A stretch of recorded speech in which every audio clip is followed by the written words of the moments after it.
Vamos a empezar con continuidad. De manera intuitiva, en el pre que habíamos pensado cuando hablábamos de continuidad, ¿qué era eso superficial que decíamos? Cuando usted sabía que la función era continua.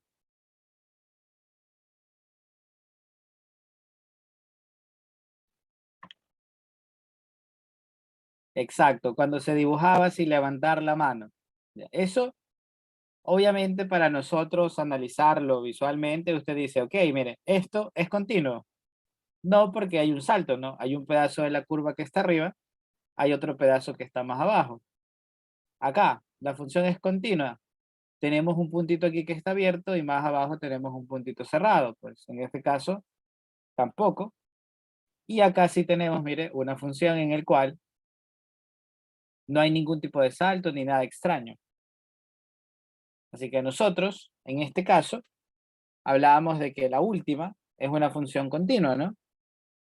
Pero como todo lo que siempre se estudia, hay que darle una definición, poner algo un poquito más formal, de tal manera que se pueda definir, ¿no? Así que, en otras palabras, esto sería la definición de continuo.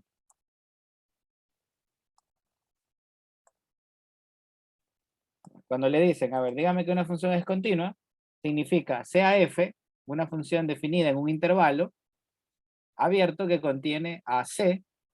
Se dice que f es continua en x igual a c si el límite, cuando x tiende a c de f de x, es igual a c. Me parece que en el pre, la definición que planteaba constaba de 3 puntos, ¿verdad? Y esos puntos usted los puede resumir básicamente aquí. El primero era decirle que la imagen en el punto C debe existir. Esa era la primera parte. Segundo, le decían que el límite, cuando x tiende a c de la función f de x, también debe existir. Y para eso, usted decía que el límite por la derecha era igual al límite por la izquierda, ¿no? Y ahí usted podía decir que el límite existía. Y el tercer punto era que justamente, es esto que está acá, era que el límite de la función, cuando tiende a c, tenía que ser igual a la función evaluada en el punto. O sea, que el primer criterio y el segundo criterio tenían que ser iguales. Esto prácticamente se traduce únicamente en analizar esta tercera condición, tal cual como me lo están planteando aquí. Si usted se lo aprende en 3 puntos o solamente uno solo, como está aquí, no hay problema. La idea es que el límite de la función tenga que ser igual a la imagen evaluada en el punto, ¿no? Y hasta el momento simplemente uno gráficamente analizaba, ¿no? Diferentes situaciones. Ahora nosotros vamos a tener que tratar de evitarla, esa discontinuidad. ¿Cómo la podemos evitar? Pues adicionando el valor numérico en dicho punto. Hágase la idea que usted va a resanar la función. Hágase la idea que tiene una pared y la pared tiene un hueco. ¿Qué tiene que hacer usted? Rellenar ese hueco. Básicamente va a pasar lo mismo. Si usted tiene una función que tenga una especie de discontinuidad en algún punto, usted lo que hace es tapar esos puntos. Y para eso va a tener que calcular el límite de la función. A ver, voy a poner acá un ejemplo. Voy a poner este ejemplo de aquí.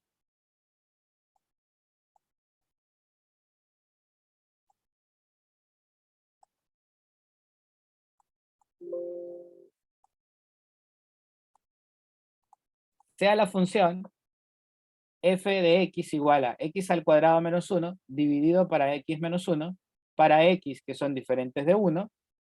¿Cómo debe definirse f en el punto 1 para que sea continua en ese punto? O sea, me están diciendo cómo debo replantearme la función de tal manera que deje de ser discontinua. ¿Qué haríamos? A ver, piénselo. ¿Qué le dice la corazonada politécnica ahora que tiene ya el don politécnico? ¿Qué le dice el instinto?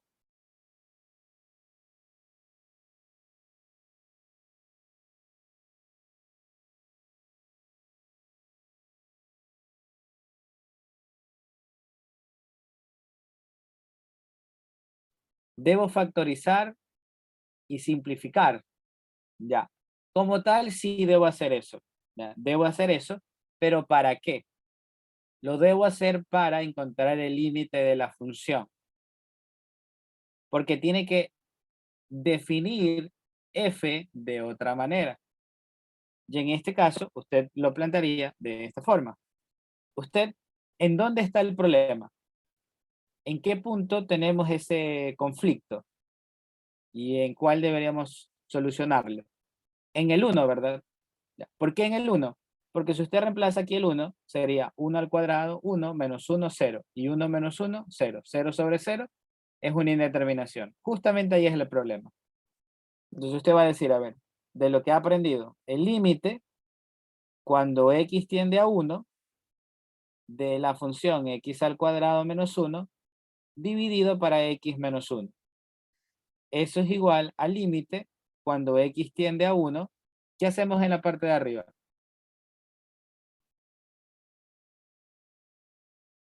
Factorizamos, ¿no? Hacemos diferencia de cuadrados de tal manera que me quede x menos 1 multiplicado por x más 1. Dividido todo esto para x menos 1. Ahora procedo a simplificar este término con este término de aquí y me quedaría que esto es igual al límite cuando x tiende a 1 de x más 1. Ahora sí, puedo reemplazar, claro, porque ya no genero indeterminación. Reemplazo, sería 1 más 1. ¿Y eso qué significa? Que el límite cuando x tiende a 1 de la función así, ¿cuánto vale? Vale 2.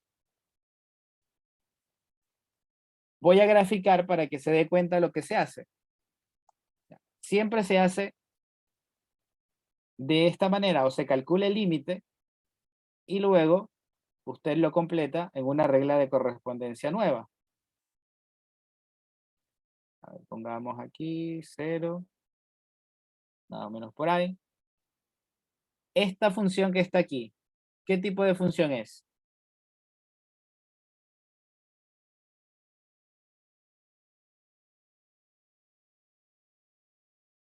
Esa es una función lineal que se ha desplazado ¿para dónde?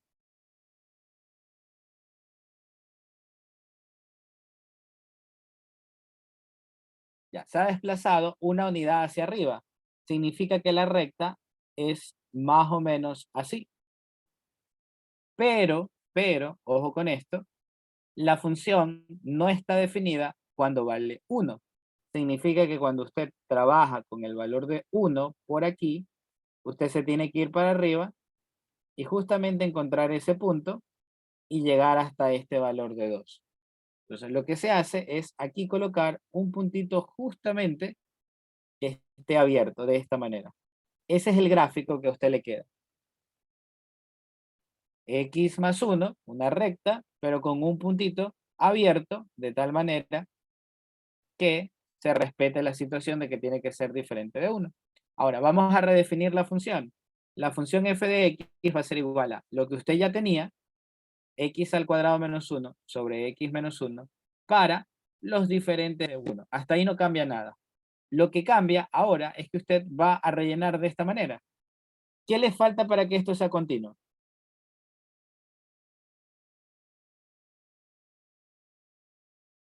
La imagen en el 2, ¿verdad? Entonces usted viene y hace un puntito justamente ahí, ¿ve? ¿Y usted qué va a decir? La función debe valer 2 cuando x sea igual a 1. Perfecto. Ahora la función se volvió continua. Así de sencillo. A esto se le suele llamar continuidad evitable, porque a los huequitos que usted pueda llegar a encontrar, lo único que hace es colocarle los puntos y redefine la función de esta manera. Sería 2 para cuando x vale 1 y perfecto, la gráfica se completa. Eso es lo más importante que usted debe considerar de aquí en adelante. El resto es lo que usted ya vio en el pre, los ejercicios que armaba como unas ecuaciones para encontrar los coeficientes A y B. El resto ya es fácil. ¿Por qué no se le puede dejar como x más 1? Porque la función original, ojo, no le permite el 1. Mire, la función original es esto. Por más que usted simplifique y haga maravillas, la original es esta. Y esta función tiene conflictos cuando vale 1. Entonces, el gráfico es así. Y esta regla de correspondencia es x al cuadrado menos 1 sobre x menos 1. Si usted deja la recta, usted se está pasando por todos lados esta regla de correspondencia, porque esta recta es x más 1, claro, pero yo no quiero esta función, quiero esta función con el puntito abierto, x al cuadrado menos 1 sobre x menos 1. Acuérdese que la idea de simplificar es simplemente quitar esa indeterminación para que yo pueda calcular algo, pero la función original sigue estando ahí. Ya, yo hago este proceso únicamente para tratar de solucionar el problema y que todo quede bonito, pero la función nunca cambia, sigue siendo x cuadrado menos 1 sobre x menos 1. Y así como absolutamente todos los problemas que hemos visto. Cuando usted tenía coseno de x elevado a la 1 sobre x, eso es una función. Pero uno ¿qué hace? Ciertos artificios para lograr determinar la imagen. Pero en el fondo no es que modifico la función, simplemente estoy haciendo procesos algebraicos para poder calcular su límite. Pero la función sigue siendo la misma. Así que debo tener cuidado ahí. Claro, hay que respetar el dominio de la original, la función original.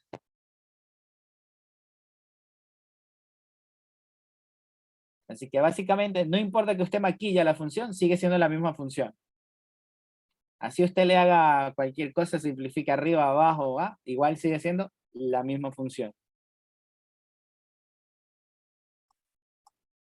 Y eso nos lleva a visualizarnos con las funciones que normalmente tenemos.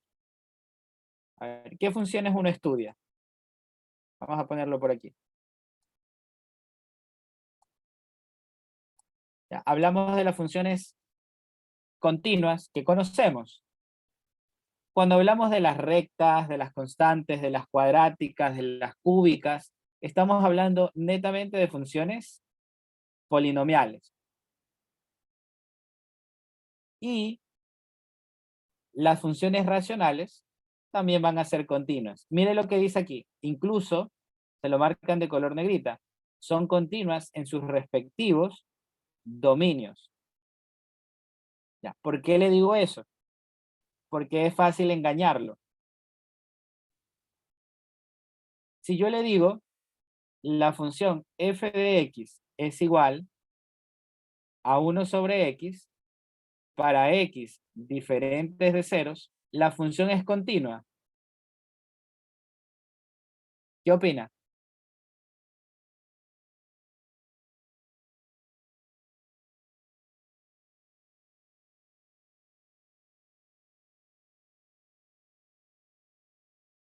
¿Ya? ¿Cómo es la gráfica? Aquí, a mano alzada, rapidito. La gráfica es de esta manera. Así, ¿verdad? Y de esta forma. ¿Ya? Con el gráfico, le pregunto, ¿esta función es continua? La respuesta es que sí es continua.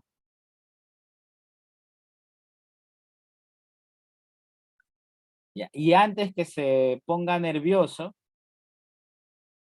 ¿qué le dice aquí? La función f de x igual a 1 sobre x, le dicen para x diferentes de 0. O sea que el 0 no está incluido en el dominio de la función. Así que si no está incluido en el dominio de la función, no me interesa si es continua en ese punto. Digamos que en ese punto nosotros nos saltamos. Es como que solamente me interesa, mire.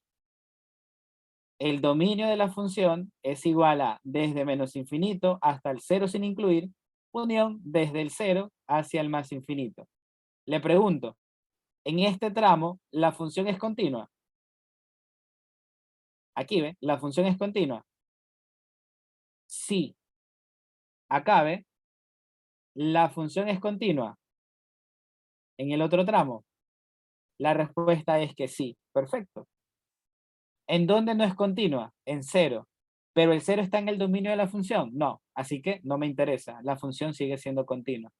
¿En dónde está el problema? Aquí, ¿ve? G de X es igual a la función signo de X. ¿Cuál es el dominio de esta función? ¿Cuál es el dominio de la función signo? El dominio de la función signo son todos los reales, porque no hay ningún tipo de problema. Ahora, aquí, haciéndolo a mano alzada, el gráfico de la función signo es una gráfica así, así y así. Confirmen.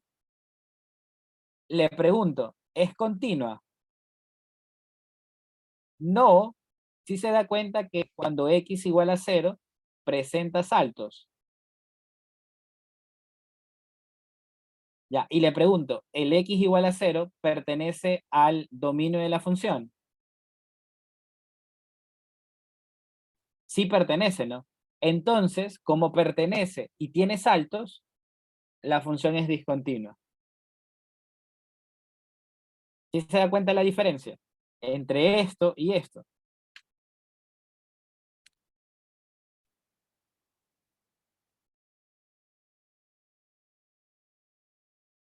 Así que momentáneamente entramos a una especie de situación. Antes nosotros decíamos, salta, entonces no es continua.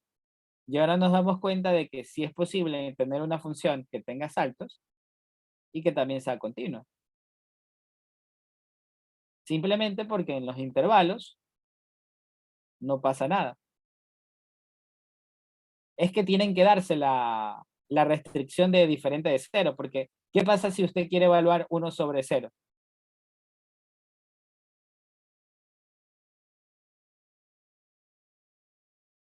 Aquí podemos entrar en muchos detalles, mire. ¿Qué pasa si yo le digo que es una función, entre comillas, de reales a reales? Y me dicen que f de x es igual a 1/x. ¿Está de acuerdo que eso no es función? Porque todos los puntos en diagramas sagitales que yo pueda hacer así, ¿ve? ¿Está de acuerdo que el cero quedaría botado? Entonces, si queda alguien botado, no es función. Entonces, aquí es donde usted empieza a tener pensamientos ya de niño grande, de, ok, ¿por qué todas estas cosas agarran sentido? ¿Y por qué es importante un dominio de una función? No solamente de los reales y porque sí, porque ya hay cosas así, no. Ya todo se empieza a encadenar y usted empieza a ver cosas más allá. Así que para mí, para hablar de continuidad, obviamente necesito de un dominio de valores fijos y en esos intervalos yo analizo si la función tiene saltos o no. Ya, básicamente eso. Y por ahí vivía medio engañado con esa definición bastante superficial de que si levanto la mano era discontinuo. Así que no es que la habían engañado, sino que se supone o se da a entender que lo que habíamos estudiado hasta el momento eran funciones a las cuales normalmente el dominio eran los reales y no teníamos ningún tipo de inconvenientes con eso. En cambio ahora sí, pues vamos a analizar más allá esas cosas. A ver, siguiente, ¿qué más tenemos? Funciones con valor absoluto. Ya, usted sabrá que ¿cuál es el modelo de las funciones con valor absoluto? Son como en formas de B, ¿verdad? ¿Tenemos saltos? ¿Algo por el estilo? No, ¿verdad? Entonces también son funciones continuas. Las funciones raíces. Las funciones raíces son así o así. Ya, así son las funciones raíces. ¿Son continuas? Sí, porque mientras, de nuevo, mientras el dominio me lo permita, las funciones no deben presentar saltos, ¿no? Por ejemplo, si es una raíz cuadrada, ¿qué debe pasar? Que lo que está aquí adentro sea positivo. Entonces usted va a decir que desde el cero en adelante la función es continua. Y si fuera de índice impar, la función sería como así. Y tampoco presenta inconvenientes. ¿Ya? Tengamos mucho cuidado. Tenemos funciones trigonométricas elementales. ¿Ya? Funciones trigonométricas elementales. En el seno y en el coseno, ¿tenemos problemas?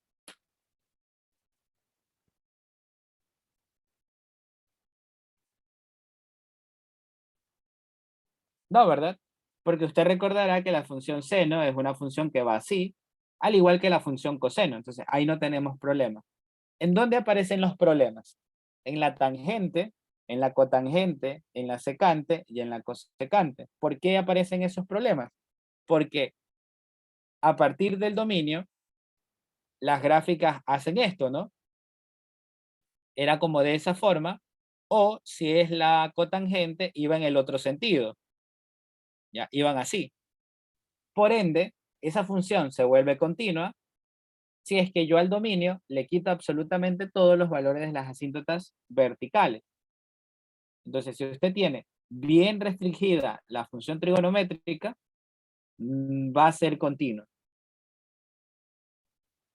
Y si habla de la exponencial y la logarítmica, usted ya sabe, ¿no? Función exponencial, función logarítmica, no tengo inconvenientes, así que también son funciones que son continuas y no me presentan ningún tipo de problemas. Ya, esto es interesante, mire.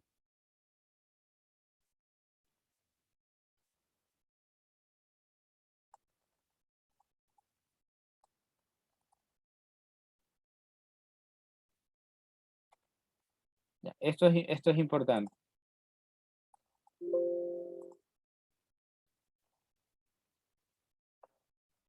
Si yo voy a operar con funciones, o sea, voy a sumar, voy a restar, voy a multiplicar, voy a dividir, potencia, raíz, multiplicarle una constante, bueno, diferentes operaciones que nosotros podemos tener.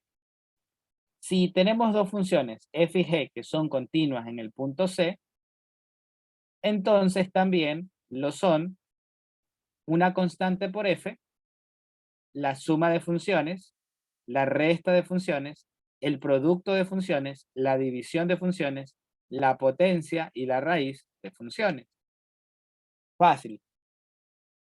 Si f y g son continuas en un punto C, entonces todas las operaciones que yo puedo crear también son continuas. Pero, ojo, pero, ¿qué problemas podemos llegar a tener? Si es que justamente la función en el denominador, en el punto C se hace cero, ¿qué va a pasar? Tendríamos problemas para esta división, ¿verdad? Así que únicamente usted va a tener que analizar que la división sí va a existir como tal, pero el único momento en que debo tener cuidado es cuando justamente el denominador, la función se haga cero. En cambio, en la raíz, ¿de qué debo tener cuidado?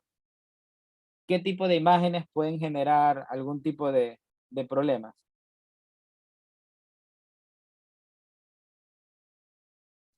Ya, aquí la idea sería que si el índice de la raíz es par, ¿qué va a pasar?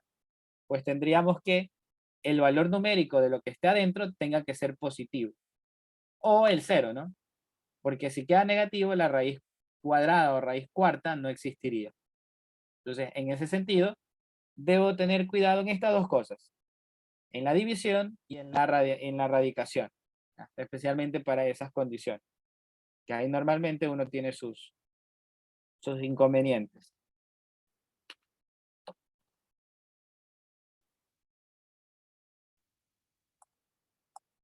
¿Ya? Y vamos a poner acá estas dos ideas más,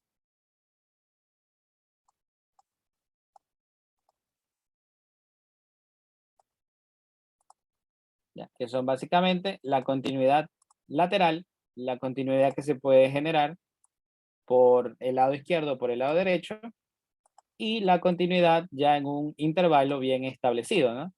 Un intervalo de A, B.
Ya, veamos. Si hablamos de continuidad lateral, significa que yo estoy hablando de funciones que justamente van a empezar, ya sea por una parte derecha o por una parte izquierda, ¿no? Puede ser que la función empiece así, de un valor ahí a un valor para allá, para la derecha, o que la función venga así, ya, esté completa para la derecha o venga desde la izquierda. Cuidado aquí, no significa que la función empiece aquí y termina para acá, no. Es simplemente que la función continúa para allá y que también continúa para acá. Acuérdense que todo esto va siempre de izquierda a derecha. Así se lee, ¿no? A ver, le dice, f es continua a la derecha de c si el límite cuando x tiende a c por la derecha es igual a la función evaluada en c. Y cuando el límite cuando x tiende a c con un menos, o sea, por la izquierda, es igual a la función en c. Me refiero a esto, mire. Este es el punto C y la función existe para la derecha, mire. Toda la función tiene puntos a la derecha. Esto significa continuidad para la derecha. Límite, cuando x tiende al C por la derecha, de f de x es igual a f de C. En cambio, si aquí está C, los puntos que yo tengo son para la izquierda. Límite, cuando x tiende a C con menos, de f de x es igual a f de C. Se fija, todos los valores a la izquierda se cumplen y todos los valores acá a la derecha se cumplen. Y en cambio, cuando yo tengo un intervalo, por ejemplo de esta manera, pongamos así, tengo un intervalo que va desde A hasta B,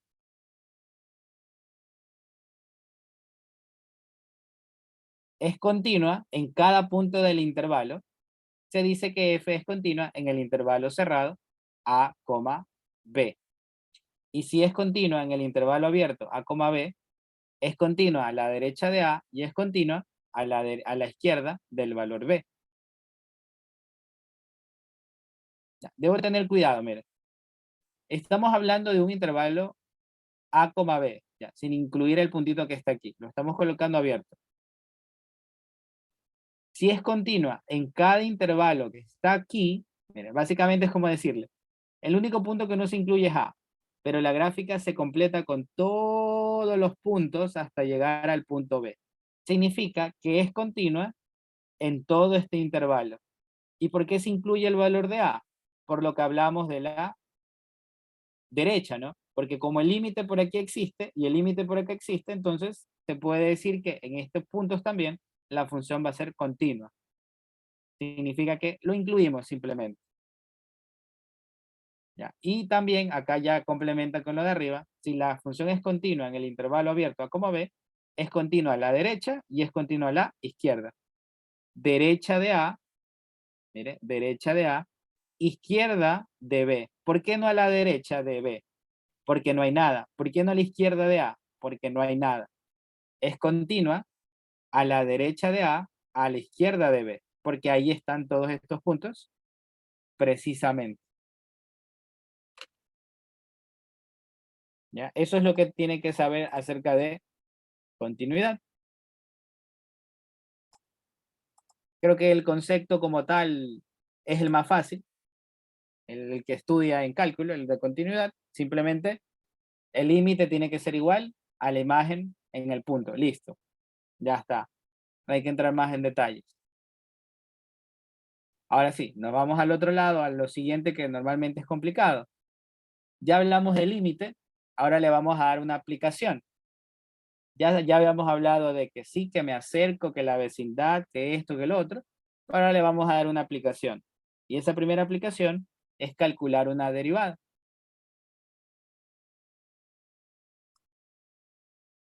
¿Se acuerdan todavía la definición de la derivada?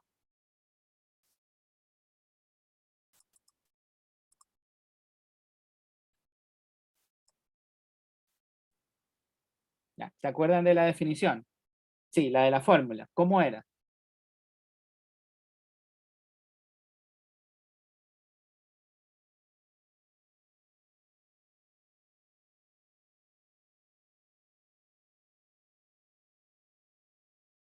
Límite cuando h tiende a 0 de x, ya, x más h menos f de x, todo eso dividido para h.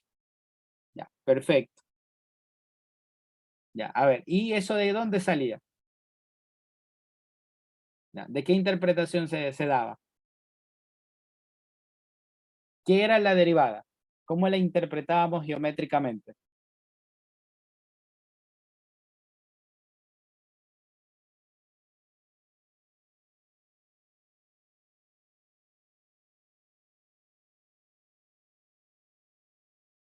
Exacto, era la primera derivada evaluada en el punto, se representaba como la pendiente de la recta tangente, ¿verdad? Entonces, esa era la representación que nosotros teníamos.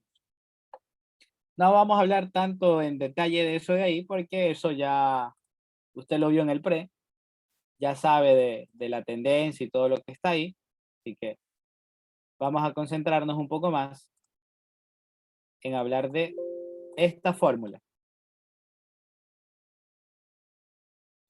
¿Ya? Si usted quiere hablar de la derivada, usted va a hablar de esta regla de correspondencia, que es f de x, y que su derivada va a estar representada por f y una comilla. Esa es la más popular. ¿Ya? Y ahí se va a hacer una nueva función que tenga esta característica. Va a ser f de x más a menos f de x dividido para el valor de h. Ya esa nueva función le calculamos el límite cuando h tiende a 0.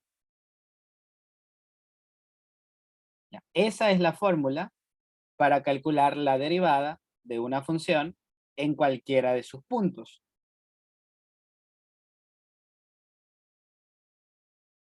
¿Ya? ¿Puede cambiar? Sí. También se puede reescribir de esta manera. Es importante esto, mire. Casi siempre vamos a trabajar con esta, por si acaso. Pero esta se define a partir de, de una distancia h, ¿verdad? Nosotros la podemos reescribir de esta manera. Si yo quiero calcular la derivada en un punto C, la voy a escribir de esta manera. Derivada en x igual a c. Sería límite cuando x tiende a c de f de x menos f de c dividido para x menos c. Ya. De esta manera usted encuentra la derivada de la función evaluada en el punto C. Si a usted en algún momento le dicen, a ver, calcúlame la derivada en el punto tal, usted aplica la fórmula de acá abajo. Pero si quiere la regla general de las derivadas, usted aplica lo de arriba. Igual la de arriba siempre será mucho más fuerte, ¿no? Porque siempre lo trabajamos de esa manera. Pero se puede dar, ¿no? Tranquilamente.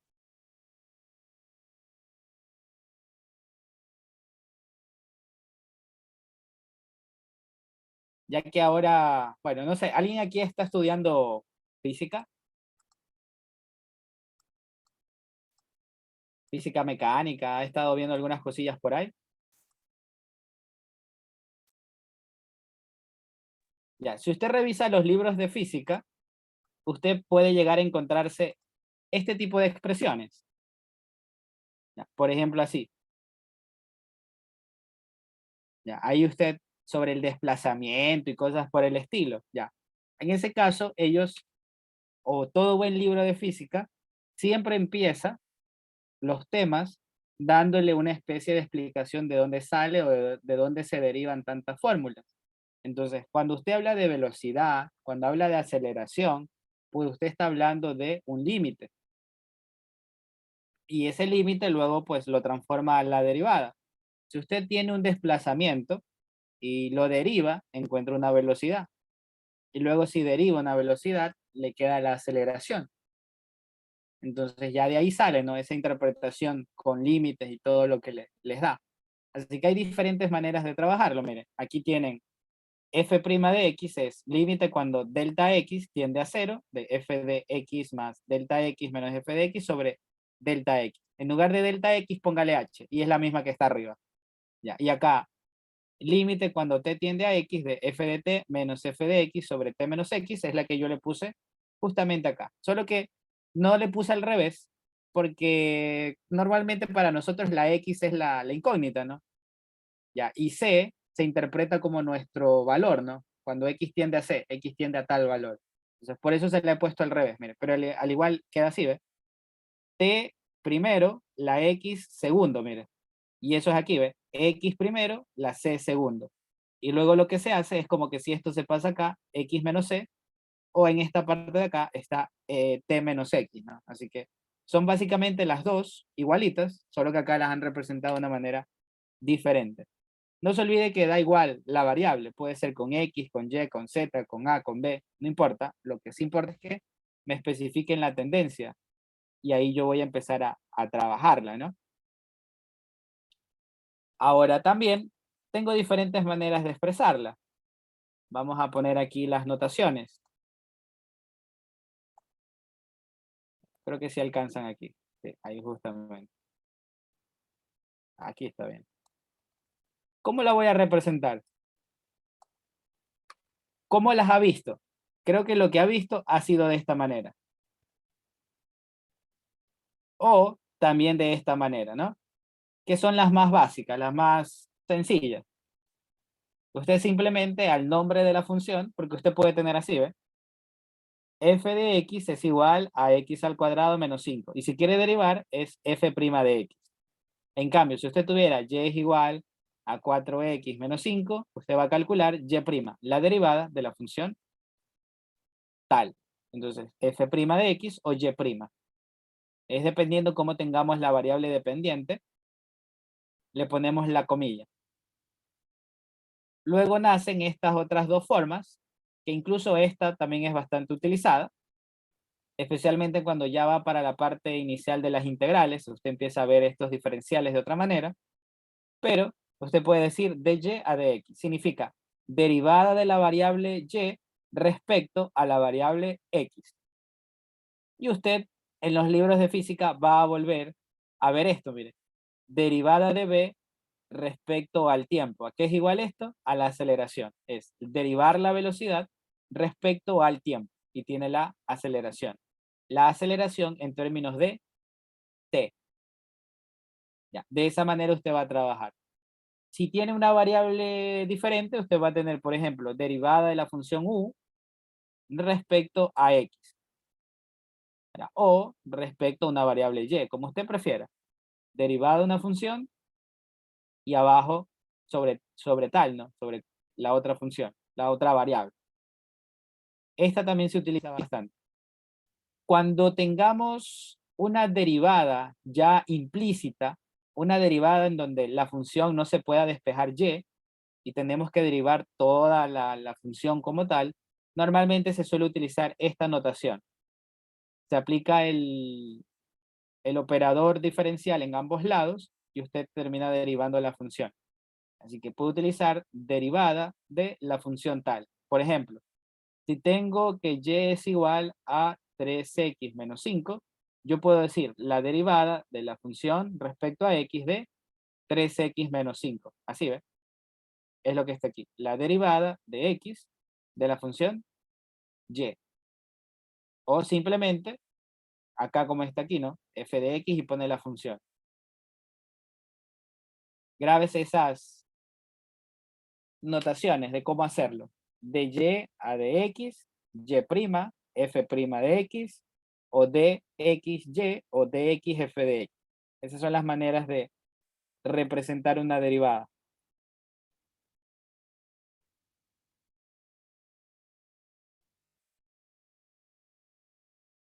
A ver, pongamos estos criterios de acá,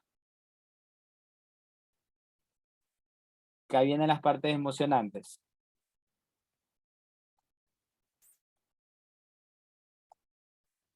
Pongámosle aquí, a ver cómo nos va.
Ahora, veamos.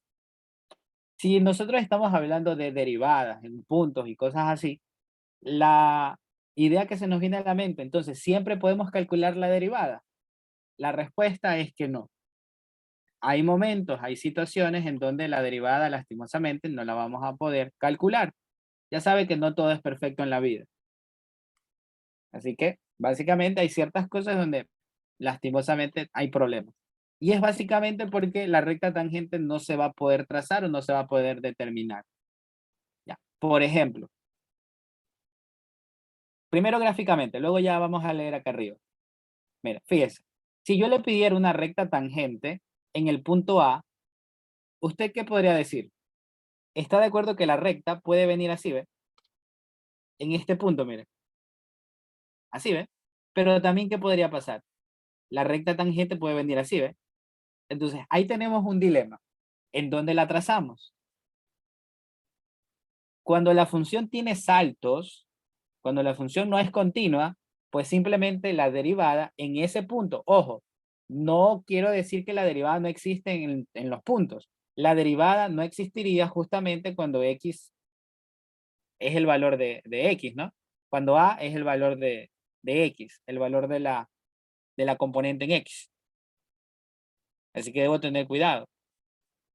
Luego en el resto de puntos, mire, en estos diferentes puntos yo tengo diferentes rectas tangentes que yo puedo trazar. Ahí no hay problema. Pero justamente cuando x vale a, ahí hay inconvenientes. ¿Por qué? Porque la función es discontinua. Ahora, segunda cosa, tampoco se puede calcular una derivada cuando la función presenta picos. Y en ese caso, la función valor absoluto es un buen ejemplo. Siendo que la función es en forma de b. Y usted puede decir, ¿cuántas tangentes podemos trazar? Muchas, mire. Porque en este punto yo puedo trazar una recta así, que es tangente, ¿no? Pero también puedo trazar así, ¿ve? Pero también puedo trazar así, ¿ve? Bueno, ya me pasé, me fui de secante ya. Así y así, ¿ve? Entonces, ahí hay un problema de que cuando la función termina en picos, las derivadas son infinitas. O sea, las pendientes, las rectas son infinitas. Significa que la derivada no se va a poder calcular con precisión. Por ende, vamos a decir que no se puede derivar o no es derivable en ese pico. Otra cosa que normalmente no es que va a pasar mucho, pero también es una situación. Justamente cuando la tangente sea una recta vertical, así como aquí, ¿ve? Usted tiene esta curva de esta manera y precisamente aquí tiene una tangente que es vertical. Le pregunto, ¿cuál es la pendiente de estas rectas que son verticales? ¿Cuál es la pendiente?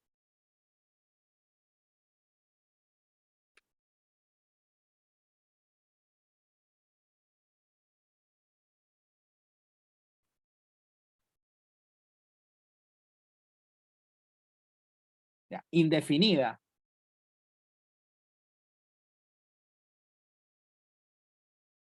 Ya, cuando está así, la recta, la pendiente de la recta, se dice que es infinita. Así que, como dice por ahí, no lo podemos encontrar. Es un valor grande. Por ende, tampoco va a existir la derivada en esos puntos, cuando la recta precisamente se vuelva vertical, cuando tenga 90 grados. Perfecto. Entonces, ya con esa noción de que cuando tengo saltos, cuando tengo picos y cuando las rectas sean perpendiculares, en esos puntos no va a existir la derivada. Con eso, vamos acá a lo que dice acá arriba. Una función f es derivable. Derivable significa que exista la derivada en ese punto. Se puede derivar. Eso significa derivable. Así como cuando se hacían problemas en las funciones inversas. Le decían, la función es inversible. Y todo el mundo se preguntaba, ¿qué era una función inversible? Una función que se le pueda calcular la inversa. ¿Qué es f derivable? Que se le pueda derivar en ese punto. Dice, si una función f es derivable en x igual a a, necesariamente debe ocurrir que la función sea continua en el punto x igual a a. O sea, necesito obligatoriamente que la función sea continua en A. ¿Es suficiente? ¿Es suficiente que la función sea continua para poder calcular su derivada?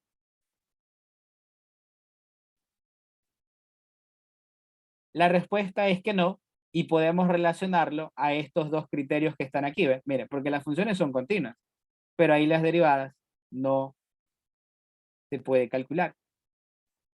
Así que es una condición necesaria, pero no suficiente, la continuidad.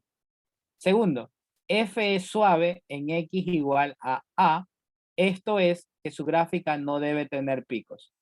Decir que una función es suave significa que va cambiando de manera suave, pequeña, todos los cambios se van a ir alterando de a poquito y no va a generar esos picos. Por ejemplo, la cuadrática, mire, ¿cómo es la cuadrática? Va bajando, bajando, bajando, va quiebra, quiebra, quiebra, quiebra, hasta que llega un momento y luego sube, sube, sube, sube, sube. Eso es una función cuadrática, es una parábola. Entonces, aquí no se presentan picos, pero en cambio, el valor absoluto, ¿qué pasa? Baja y le da la locura y quiebra enseguida. Entonces, cuando hay estos picos, no se puede calcular la derivada. Entonces, la curva, la función tiene que ser suave, que sus cambios sean no tan bruscos, que vayan bonito, bajando.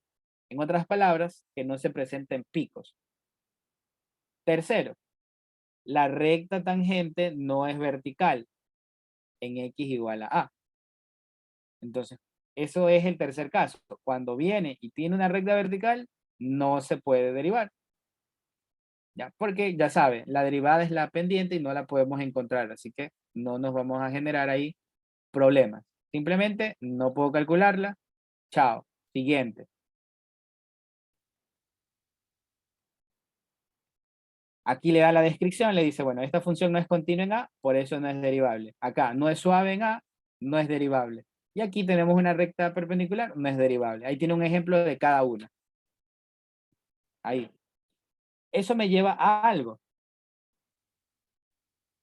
Significa que por teorema yo puedo asegurar esto. Si la derivada en un punto existe, entonces es continua en ese punto. Si yo le digo que una función tiene derivada en el punto 3, significa que la gráfica es continua en el punto 3. ¿Ya? Eso es un teorema súper importante, súper importante, súper importante. Si la derivada existe, es porque la función es continua. Al revés, ¿usted qué cree? Si una función es continua, entonces la derivada existe. La respuesta es que no. Y no, porque esa es la recíproca. ¿Estamos de acuerdo? Volvamos a lógica, rebobinemos. Cuando usted tenía una condicional, ¿cuál era la única que era equivalente a la idea original?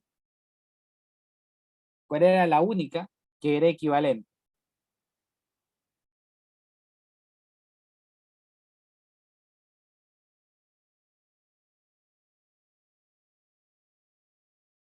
Cri, cri, nadie. ¿Cuál era la equivalente?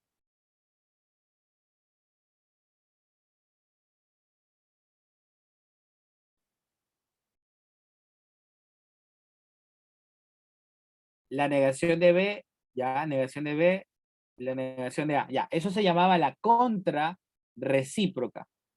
La única que era equivalente al original es la contrarrecíproca. Entonces, yo puedo reescribir esto, mire. Esto que es verdadero se puede reescribir así. Si f no es continua en x igual a, coma, entonces f' en a no existe. Esto también es verdadero. Es la contrarrecíproca de lo que está acá. Significa que si una función no es continua, la derivada no existe. Chao. Siguiente. Esa es la única equivalente a la que tenemos acá.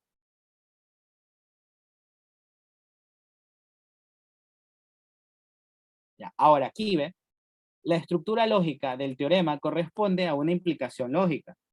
Solamente la contrarrecíproca del teorema es una proposición equivalente, mientras que la recíproca como su inversa tienen por lo menos un contraejemplo para evidenciar que son proposiciones falsas.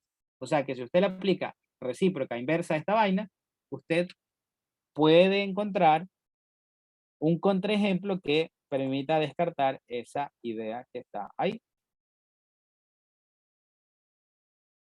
Así que tengamos cuidado.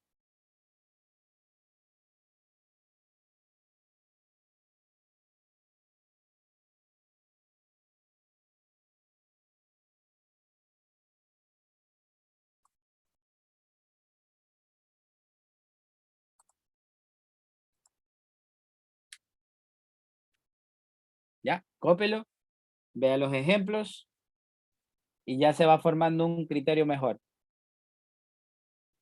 Aquí ellos le llaman derivabilidad implica continuidad. En los libros, si usted lo busca, son teoremas de derivabilidad, así se le llama.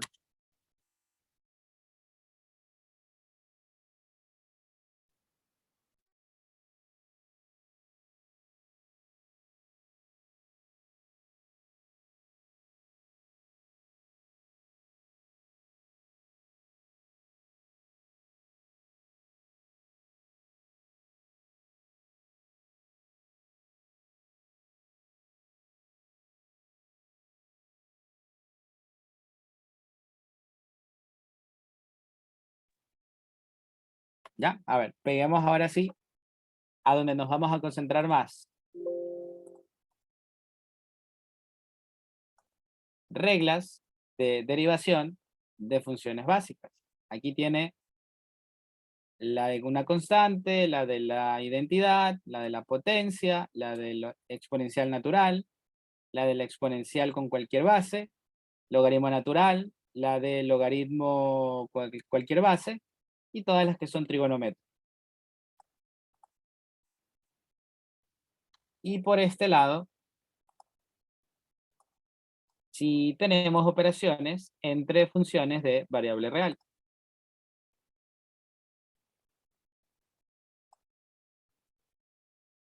Pongámosla ahí, que estén a la misma altura.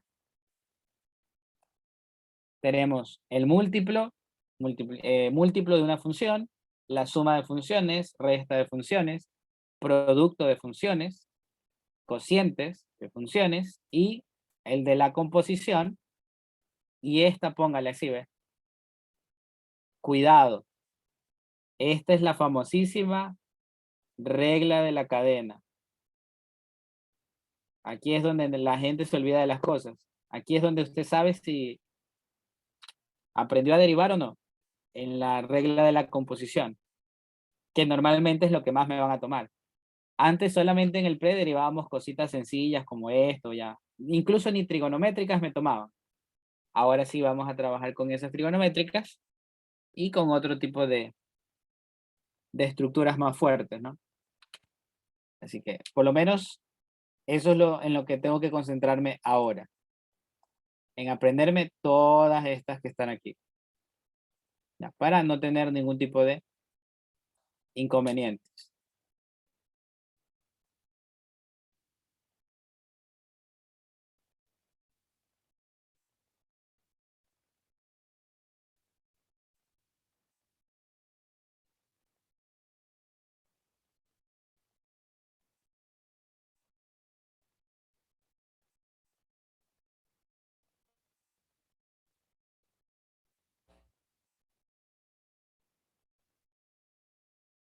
¿Ya? Por si acaso, miren estas funciones.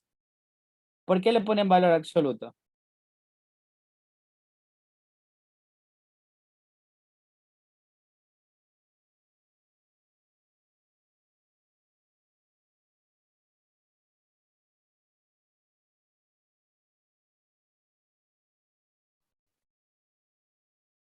¿Para que el dominio sean los reales? No. Como tal, lo que quiero es dar a entender ahí, en parte es que eso tiene que ser positivo, ¿no?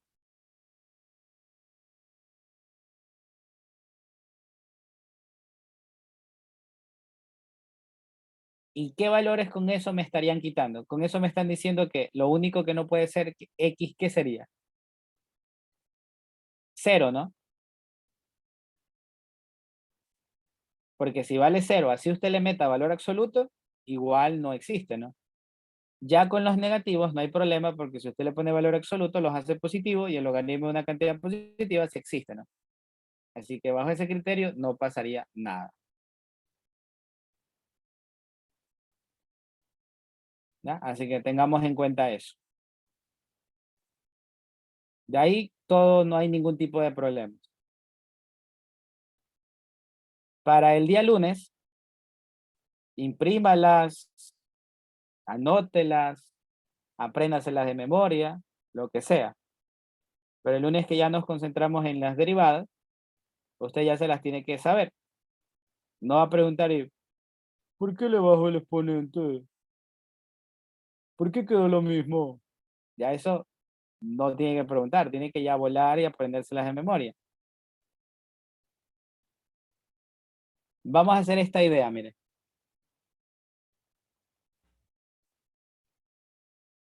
¿Saben cómo demostrar esto que está aquí?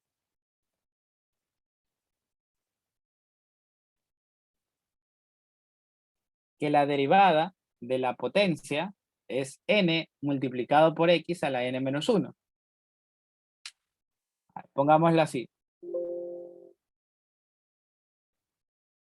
Quiero demostrar que si tengo que f de x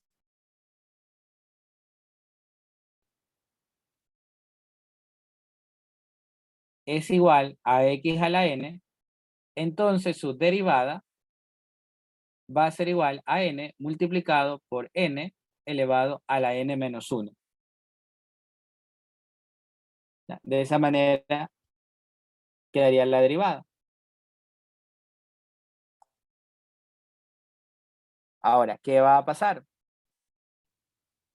Pues lo vamos a hacer, si quiero demostrarlo, tengo que hacerlo por la definición, ¿no? Y va a ser así, ¿ves? Límite cuando h tiende al 0 de la función f de x más h menos f de x menos h, y eso sería la derivada de la función f de x. Eso sería igual a límite cuando x tiende, bueno, cuando h tiende a 0. ¿Cuál sería la función evaluada en x más h? ¿Cuánto quedaría?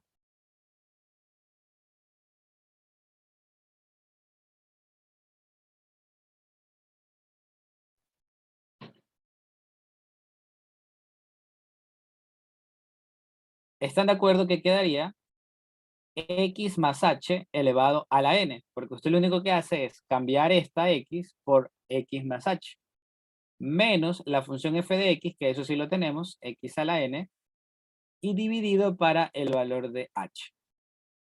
Perfecto. Ahora, ¿cómo hacemos esto? Aquí viene la parte heavy. Va a ser límite cuando h tienda al 0 de esto que está aquí, ¿ve? ¿Cómo lo expresa a manera de binomio de Newton? ¿Se acuerdan? ¿Cómo lo expresaría como binomio de Newton?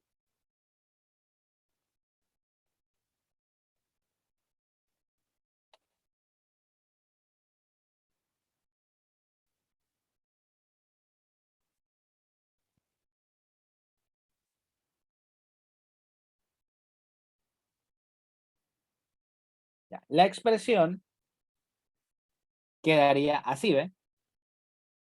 Combinatoria de n tomando 0, x a la n menos 0 por h a la 0 más n1 de x a la n menos 1 por h a la 1 más n2 de x a la n menos 2 por h a la 2 más punto, punto, punto, hasta tener n a la n menos 1 por x a la 1, h elevado a la n menos 1, y por último, n tomando n de x a la 0 por h a la n, y obviamente esto solamente fue el desarrollo de esto. Ahora sería menos el x a la n, y todo esto de aquí dividido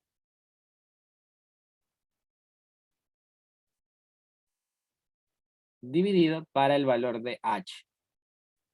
Perfecto. Ya, no se asuste, no se asuste. Esto es solamente el desarrollo, ¿no? Un desarrollo, así como cuando usted tenía al cuadrado, al cubo, a la cuarta, pero lo hemos dejado en términos de la combinatoria, así que no se asuste, simplemente el desarrollo del binomio en forma general. Ahora, la derivada de la función f de x sería límite cuando h tiende al 0. ¿Cuánto queda esto? Mire, no se preocupe, esto en combinatoria queda 1. Ya, eso queda 1. Y esto queda x a la n. Entonces, el primer término queda x a la n, porque h a la 0 es 1. Así que 1 por 1, 1, y por x a la n queda x a la n. Más. Aquí, ¿qué va a pasar? Pues la combinatoria quedaría n tomando 1 de x a la n menos 1 por h a la 1. Más combinatoria tomando 2 de x a la n menos 2 por h al cuadrado, más punto, punto, punto, punto, n de n menos 1 de x a la 1 por h a la n menos 1, más esto que está aquí. Si quiere lo puede resolver. Esto para mí queda 1. Y esto queda 1, así que quedaría h elevado a la n. Menos x a la n dividido para el valor de h. ¿Para qué desarrollé el primero especialmente? Porque con esto y con esto se simplifica. Ya ahora sacamos factor común la h y quedaría así. Límite cuando h tiende al 0.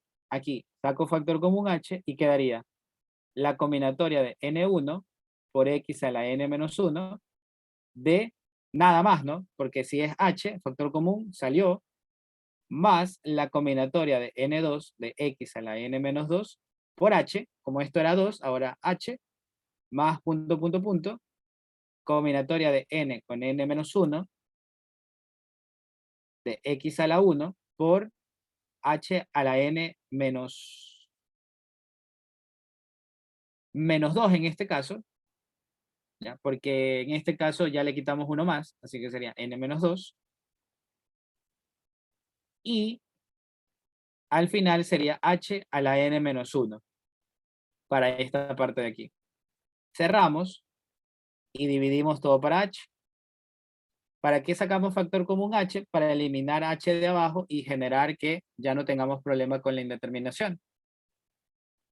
Así que finalmente la derivada de la función va a ser igual al límite cuando h tiende al 0 de la combinatoria de n tomando 1 de x a la n menos 1 más n2 de x a la n menos 2 por h más punto, punto, punto, más n con n menos 1 de x a la 1 por h a la n menos 2 y más h a la n menos 1.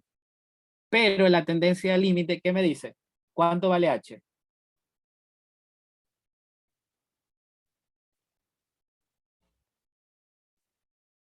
0, ¿verdad? Significa que todos estos términos se hacen 0. Mire, aquí hay una h, Serapio. Aquí hay una h, Serapio. Esto es una h, Serapio.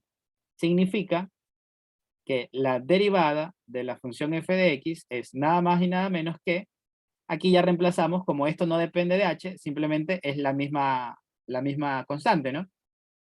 Así que significa que la derivada de x sería la combinatoria de n tomando 1 de x elevado a la n menos 1.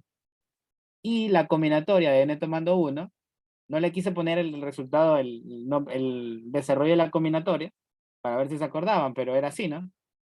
N en m es igual a n factorial sobre m factorial y la resta de los dos en factorial. Así que si me dicen combinatoria de n tomando 1 sería n factorial sobre 1 factorial y la resta n menos 1 en factorial. Arriba, desarrollo. N por n menos 1 en factorial sobre 1 factorial que es 1 y por n menos 1 en factorial.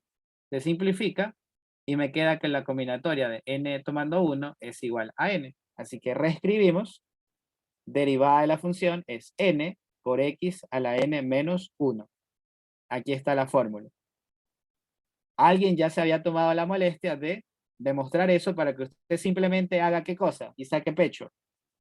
Bajar el exponente, copiar la misma base y elevar a la n menos 1. Alguien ya había hecho eso.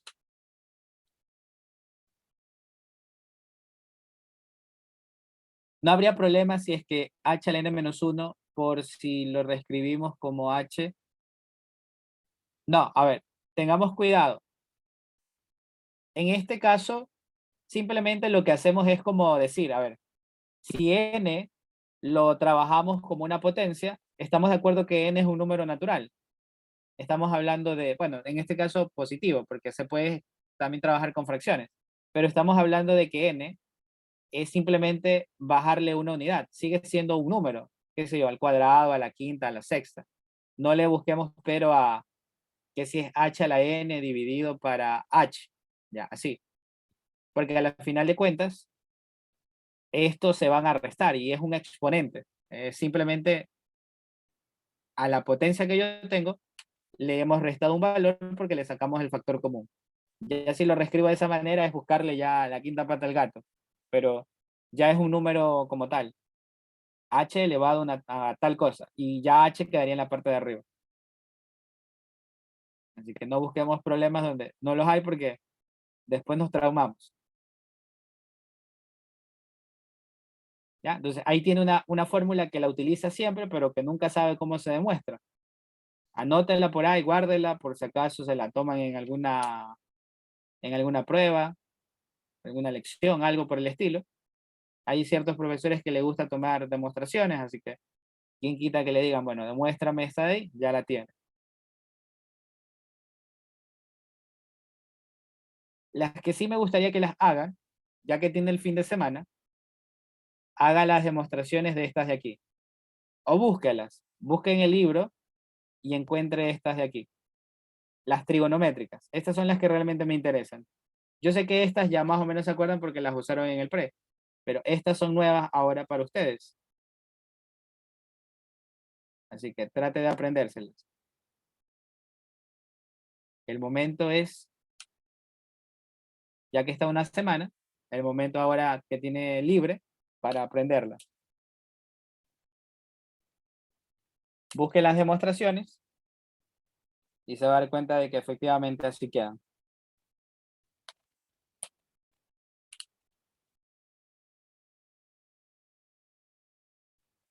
Ya mismo les paso este archivo para que los tengan por ahí, lo impriman para el día lunes que empezamos a trabajar con esas derivadas. ¿Ya? Bueno, a mimir se ha dicho, a descansar.